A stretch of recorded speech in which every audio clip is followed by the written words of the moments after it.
आज के इस नए विश्लेषण में आपका बहुत बहुत स्वागत है।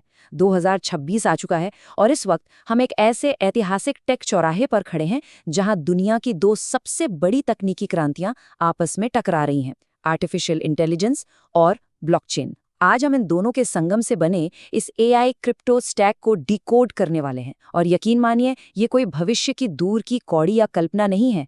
ये वो इंफ्रास्ट्रक्चर है जो आज इसी वक्त हमारे सामने आकार ले रहा है।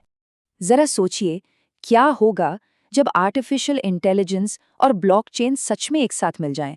अगर हम इंडस्ट्री का मौजूदा डेटा देखें तो एक बात बिल्कुल साफ हो जाती है। अब हम 2024 के उन हवाई वादों और बज़वर्ड से बहुत आगे निकल चुके हैं। आज इंडस्ट्री उस दौर में है जहां बातें नहीं बल्कि रियल वर्ल्ड यूटिलिटी यानी वास्तविक उपयोगिता काम कर रही है। हम अपनी आंखों के सामने एक बिल्कुल नई मशीन इकोनॉमी की नींव बनते हुए देख रहे हैं। तो चलिए सीधे मुद्दे पर आते हैं। आखिर ये एआई क्रिप्टो है क्या चीज़? देखिए, आसान भाषा में कहें तो ये वो ब्लॉकचेन प्रोजेक्ट्स हैं जो टोकन आधारित इंसेंटिव का इस्तेमाल करके असली एआई वर्कलोड को पावर देते हैं। हमें यहाँ एक बहुत ज़रूरी फ़र्क समझना होगा, यूटिलिटी टोकन और सिर्फ नैरेटिव टोकन के बीच का फ़र्क। नैरेटिव टोकन तो सिर्फ हाइप पर चलते हैं, लेकिन असली यूटिलिटी टोकन्स वाकई में मशीन लर्निंग मॉडल्स को ट्रेन कर रहे हैं, डेटा सोर्स कर रहे हैं और ऑटोनॉमस एजेंट्स को रन कर रहे हैं। आज के हमारे इस विश्लेषण का रोड मैप बिल्कुल क्लियर रहेगा।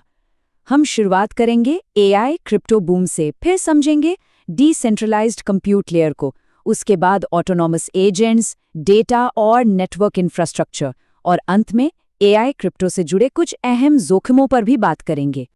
तो आइए सबसे पहले बात करते हैं एआई क्रिप्टो बूम की। आज 2026 में परिदृश्य काफी बदल चुका है। मार्केट अब अपने शुरुआती पीक से निकलकर एक स्थिरीकरण के दौर में आ गया है और अब केवल यूटिलिटी ही असली राजा है। जरा इस बेहद दिलचस्प आंकड़े पर गौर कीजिए। 18.6%। 2025 की दूसरी तिमाही से ही एआई डिसेंट्रलाइज्ड एप्लीकेशंस यानी डी-एप्स ने पूरी इंडस्ट्री में लगभग 18.6% का दबदबा बना लिया है। ये गेमिंग के बिल्कुल करीब पहुंच चुका है। ये आंकड़ा ही अपने आप में साबित करता है कि ये सिर्फ एक बुलबुला नहीं है। यूजर्स असल में इन प्लेटफॉर्म्स के साथ जुड़ रहे हैं। इस नई मशीन इकोनॉमी को बनाने वाले कुछ बुनियादी प्रोजेक्ट्स पर एक नज़र डालते हैं। ये एक तरह की चीट शीट है। देखिए, रेंडर कंप्यूट और जीपीयू पावर दे रहा है। नियर एक दमदार लेयर 1 ब्लॉकचेन के तौर पर काम कर रहा है। एएसआई अलायंस एजेंट्स और डेटा पर फोकस कर रहा है। इंटरनेट कंप्यूटर पूरी तरह से ऑन चेन क्लाउड बना रहा है और द ग्राफ एआई के लिए ज़रूरी डेटा को इंडेक्स कर रहा है। ये सब मिलकर इस नए इकोसिस्टम की एक मजबूत दीवार खड़ी कर रहे हैं। आगे बढ़ते हैं हमारे दूसरे सेक्शन की तरफ, डिसेंट्रलाइज्ड कंप्यूट लेयर। हम सब जानते हैं कि आज पूरी दुनिया एआई मॉडल्स को रन करने के लिए कंप्यूट और जीपीयू पावर की भूखी है, और जो पारंपरिक क्लाउड कंपनियां हैं वो इस बढ़ती मांग को पूरा करने में काफी संघर्ष कर रही हैं। तो डिसेंट्रलाइज्ड नेटवर्क इसका समाधान कैसे दे रहे हैं? जब हम Amazon AWS या गूगल क्लाउड की मोनोपोली वाले प्राइसिंग मॉडल की तुलना आकाश नेटवर्क जैसे डिसेंट्रलाइज्ड मार्केटप्लेस से करते हैं तो अंतर सच में हैरान कर देता है। अपने रिवर्स ऑक्शन मॉडल के चलते आकाश नेटवर्क इन पारंपरिक दिग्गजों की तुलना में 85% तक सस्ता हो सकता है। डेवलपर्स के लिए तो ये सच में एक बहुत बड़ा गेम चेंजर है। इसी कंप्यूट लेयर में एक और बड़ा नाम है रेंडर नेटवर्क। इसे समझने का सबसे आसान तरीका है इसे खाली पड़े जीपीयूज का एयरबीएनबी मान लेना। दुनिया भर में ऐसे ढेरों हाई पावर जीपीयूज हैं जो ज्यादातर वक्त बस इस्तेमाल के बिना पड़े रहते हैं। रेंडर क्या करता है? वो उन जीपीयू मालिकों को सीधे उन एआई डेवलपर्स और आर्टिस्ट से जोड़ देता है जिन्हें उस पावर की सख्त जरूरत है। ये ग्लोबल कैपेसिटी का एक इतना शानदार इस्तेमाल है जो इस नेटवर्क के बिना एकदम बेकार ही जाता। अब देखिए, कंप्यूट सिर्फ हार्डवेयर का नाम तो है नहीं, बात उस पे चलने वाले इंटेलिजेंस की भी है। यही एंट्री होती है बिट टेंसर की, जिसे हम टीएओ के नाम से भी जानते हैं। इंडस्ट्री में इसे डिसेंट्रलाइज्ड एआई का गूगल कहा जाने लगा है। इसका जो अनोखा सबनेट स्ट्रक्चर है वो open source machine learning models को एक दूसरे के साथ कोलैबोरेट करने के लिए इंसेंटिवाइज करता है, और जो मॉडल सबसे सटीक परिणाम देता है उसे रिवॉर्ड भी करता है। चलिए अब इस टेक स्टैक के दिमाग की बात करते हैं, ऑटोनमस एजेंट्स और इंटेलिजेंस। हार्डवेयर से एक कदम ऊपर उठकर अगर हम इस इकोसिस्टम के दिमाग यानी ऑटोनमस एजेंट्स की ओर देखें, तो एक नंबर ने पूरी दुनिया का ध्यान अपनी ओर खींचा है। $750 बिलियन। ये वो जगह है जहाँ सॉफ्टवेयर एजेंट्स खुद से पैसे लेते हैं और इंसानी दखल के बिना पोर्टफोलियो मैनेज करने या ट्रेडिंग जैसे मुश्किल काम करते हैं। और ये वो कंबाइंड वैल्यूएशन थी जिसके साथ आर्टिफिशियल सुपर इंटेलिजेंस अलायंस यानी ASI का जन्म हुआ। इसने तो पूरे डिसेंट्रलाइज्ड AI इकोसिस्टम में जैसे भूचाल ही ला दिया। इस इतने बड़े मर्जर के पीछे का लॉजिक बहुत ही स्पष्ट और रणनीतिक था। Fetch.ai अपने साथ ऑटोनॉमस एजेंट्स लेकर आया, सिंगुलैरिटी नेट अपने शानदार रिसर्च और डेवलपमेंट के साथ जुड़ा और ओशन प्रोटोकॉल ने अपनी डेटा शेयरिंग एक्सपर्टीज दी। इन तीनों दिग्गजों ने अपने टोकन्स को मिलाकर एक ऐसा यूनिफाइड इकोसिस्टम तैयार किया जो अब सीधे तौर पर बिग टेक कंपनियों की मोनोपोली को चुनौती दे रहा है। लेकिन फिर एक सवाल उठता है, इन इतने जटिल AI एजेंट्स को आप डिप्लॉय कहाँ करेंगे? यहीं पर नियर प्रोटोकॉल अपनी भूमिका निभाता है। अपने नाइटशेड शार्डिंग आर्किटेक्चर और पलक झपकते ही ट्रांजैक्शन पूरा कर देने की खूबी के साथ नियर एक हाई परफॉर्मेंस और डेवलपर फ्रेंडली लेयर 1 ब्लॉकचेन बन गया है। ये पक्का करता है कि AI पूरी तरह से यूजर के कंट्रोल में ही रहे और भारी भरकम ऐप्स बिना किसी रुकावट के स्केल कर सकें। अब आते हैं चौथे सेक्शन पर, डेटा और नेटवर्क इंफ्रास्ट्रक्चर, यानी इस पूरे सिस्टम की जीवन रेखा।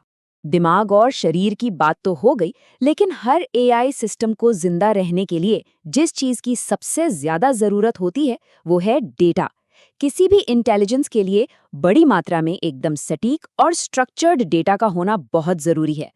जिस तरह गूगल ने हमारे लिए पूरे इंटरनेट को इंडेक्स किया, बिल्कुल उसी तरह द ग्राफ यानी GRT ब्लॉकचेन के डेटा को इंडेक्स करता है। ये ऑन-चेन जानकारी को इस तरह व्यवस्थित करता है कि AI एजेंट्स बिना किसी देरी के एकदम सही डेटा निकाल सकें। डेटा के साथ साथ आज के समय में आज़ादी यानी सॉवरेंटी भी बहुत अहम है। इंटरनेट कंप्यूटर या ICP एक पूरी तरह से स्वतंत्र डिसेंट्रलाइज्ड AI क्लाउड देता है। इसका सीधा सा मतलब ये है कि डेवलपर्स अपने AI एप्लीकेशन को पूरी तरह से ऑन चेन होस्ट कर सकते हैं। उन्हें AWS या गूगल के सर्वर्स पर निर्भर रहने की बिल्कुल भी जरूरत नहीं है। ये किसी भी तरह की सेंसरशिप के खिलाफ एक बहुत बड़ी ढाल का काम करता है। और इस डेटा लेयर में एक बहुत ही इनोवेटिव नाम है स्टोरी। देखिए, AI के सामने सबसे बड़ी दिक्कत क्या है? कॉपीराइट का झंझट और क्लीन डेटा का ना मिलना। स्टोरी इंटेलेक्चुअल प्रॉपर्टी को टोकनाइज कर देता है, उसे प्रोग्रामेबल बनाता है ताकि AI सिस्टम्स को बिना विवाद वाला डेटा मिल सके और क्रिएटर्स को उनकी रॉयल्टी का पैसा। जरा सोचिए, ये $80 ट्रिलियन की IP एसेट क्लॉज को सीधे ऑन चेन ला रहा है। और अब आते हैं इस चर्चा के सबसे जरूरी हिस्से पर, AI क्रिप्टो के जोखिमों को समझना। इस तकनीक की असीमित संभावनाओं को सुनकर एक्साइटेड हो जाना बहुत आसान है, लेकिन इस मार्केट की हकीकत को समझना भी उतना ही जरूरी है। हम यहाँ कोई वित्तीय सलाह नहीं दे रहे हैं, बल्कि सिर्फ जमीनी हकीकत का निष्पक्ष मूल्यांकन कर रहे हैं। देखिए, AI का नैरेटिव बहुत तेजी से बदलता है। कई प्रोजेक्ट्स तो सिर्फ वेपरवेयर हैं, मतलब उनकी वेबसाइट्स बहुत शानदार दिखेंगी, टोकन भी होंगे, लेकिन असल प्रोडक्ट गायब। और 2024 के पीक के बाद जो भारी गिरावट आई थी, वो हमें याद दिलाती है कि सिर्फ हाइप के पीछे भागना बहुत खतरनाक हो सकता है।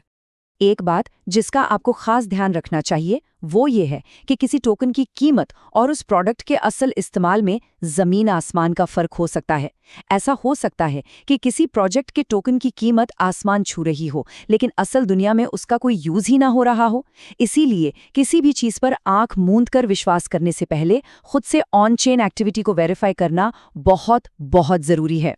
लेकिन तमाम जोखिमों और उतार चढ़ाव के बावजूद इस पूरे मूवमेंट का जो असली मकसद है वो इस एक लाइन में बहुत खूबी से बयां होता है। ये सिर्फ कोई साधारण तकनीकी अपग्रेड नहीं है, ये तकनीक पर बड़ी सेंट्रलाइज्ड टेक कंपनियों के एकाधिकार के खिलाफ एक कड़ा स्टैंड है।